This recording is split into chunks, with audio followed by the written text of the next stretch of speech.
Women's soccer team got its season started last weekend, and head coach Spencer Smith joining us now. And coach, you've got a new system coming into place this year. Tell us a little bit about what you've learned through the preseason heading into this year about your new team. I've put in a new system with the girls, and we're playing a 4-3-3 with a flat back four, so to speak. And it's taken some time, certainly, but that's what we expected, and we're hoping that over the long haul it'll pay dividends down the road. We've got some girls who are certainly working hard with it, and I think eventually we'll be a little bit better as a result.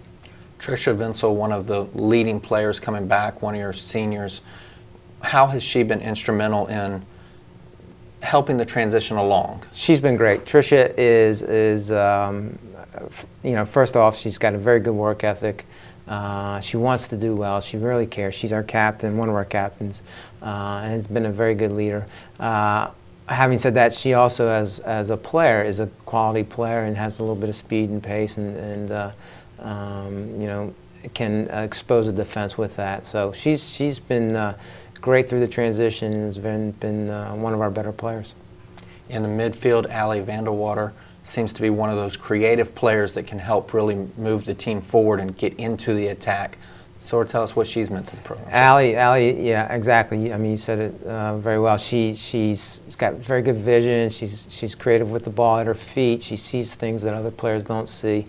And not only that, she has a high work rate, and she's constantly looking to try to get the ball at her feet and do what she does best. So you know, we need Allie to perform well at a high level for us to do well. So you know, we're looking for big things from her.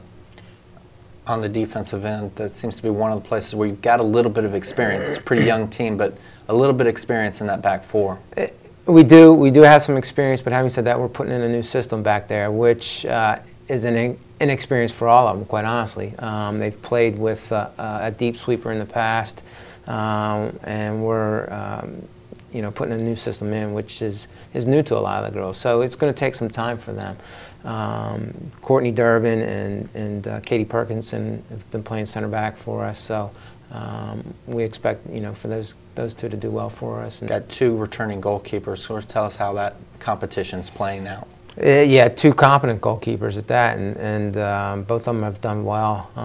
Both Kelsey and Sarah have battling each other, but they're supportive of one another as well, and you know, we anticipate them to keep competing against one another, and it's nice, and it's a good luxury to have two quality keepers that in case something were to happen, you know, we're okay. Tell us a little bit about the schedule that fans coming out to Eagle Field can expect this year. Well, it's a good schedule. It's definitely one that's going to be very challenging. We have some good home games.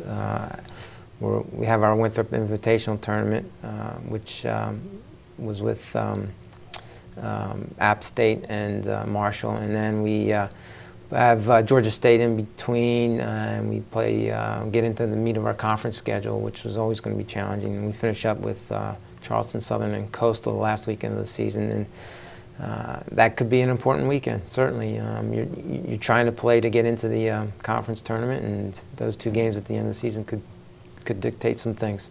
Most people know that you coached Radford's men's team for a long time prior to taking over the women's job here. What has been the biggest difference in coaching men and women? That's a very good question. That's why we ask them. Yeah.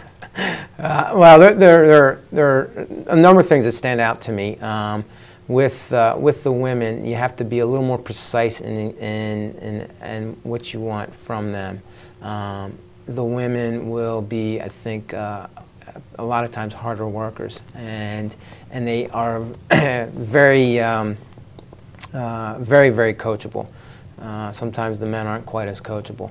But obviously, there's the speed of play and things of that nature that pretty much go without saying.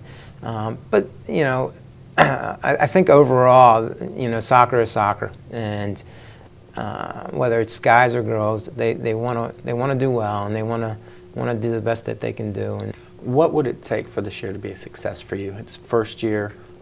What is your goal, and what are you measuring the success? Well, that's a great question, Everett, and we talked to the girls a little bit about this, and we don't really want to put numbers and tangible numbers out there in front of them. What we're trying to do is create a culture and create an environment that's going to bode well for not just the near future, but for the far future. And that's what we're trying to establish first and foremost. And once we can do that, and once we can understand that we got to come to train hard every single day, and we try to learn every single day, then I think we'll talk more about wins and losses and conference standings and things of that nature. And that takes time. It's not just going to happen overnight. So, so our immediate goal is to establish a culture where we understand what it takes to be competitive and the way we approach that to be competitive. And if we can get that across, then I think we'll be okay. All right. Well, we'll look forward to a great soccer season and wish you the best of luck. Thanks. I appreciate it. All right. More to come right after this.